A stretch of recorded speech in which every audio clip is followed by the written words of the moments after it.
Alright, here we've got the fabric frame and some of the tools that you're going to need to install your frame properly. For starters, we need a way to cut our miters. This is just a very inexpensive miter box available at Harbor Freight, Lowe's, Home Depot. You're going to find one of these for under $20. We need a level to level up our extrusion onto our wall, a tape measure to measure out where our frame's going to go. We're going to install our frame with a crown stapler. You could use screws, staples.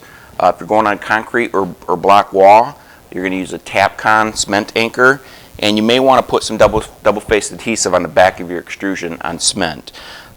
When we tuck our fabric, we're going to use our fabric tucking tool. And when we trim our fabric, we're just going to use a X-Acto blade. Any razor blade could work. X-Acto is just a little more precise, so we're going to use an X-Acto on that. So Kurt, why don't we cut a 45 here on our frame.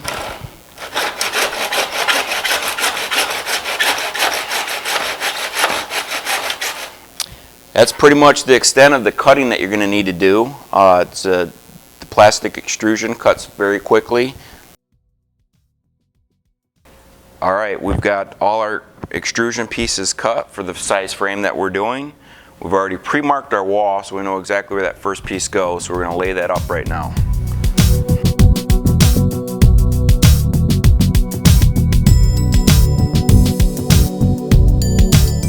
We're putting our staples about every 4 inches, and that keeps the extrusion nice and tight to the wall. Alright, at this point we have our frame up on the wall, we have our print down here. I want to illustrate this white line. This white line is actually the top of the frame where we're going to be pushing it in. We put that on there to aid design. So we're going to bury this white line. The length of the white line is actually the same length of the frame. That allows us to level it up left and right. So now we go to our install. Just going to tack this up here for now. Nice thing about this is you have ultimate flexibility. If you put something in wrong, just pull it out till you're happy with it. We always start at the center of the frame and work our way to the left and then work our way back to the right. The tool is on a roller.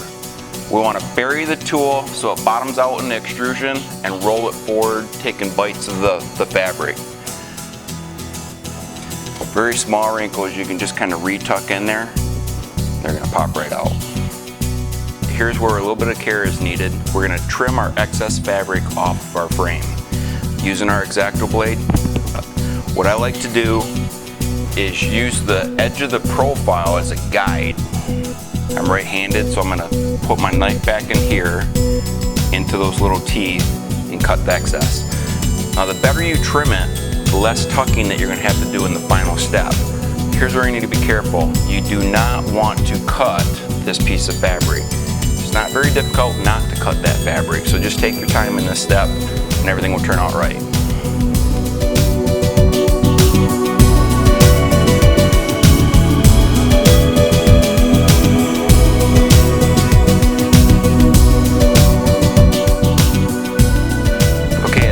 Your fabric frame is nearly done.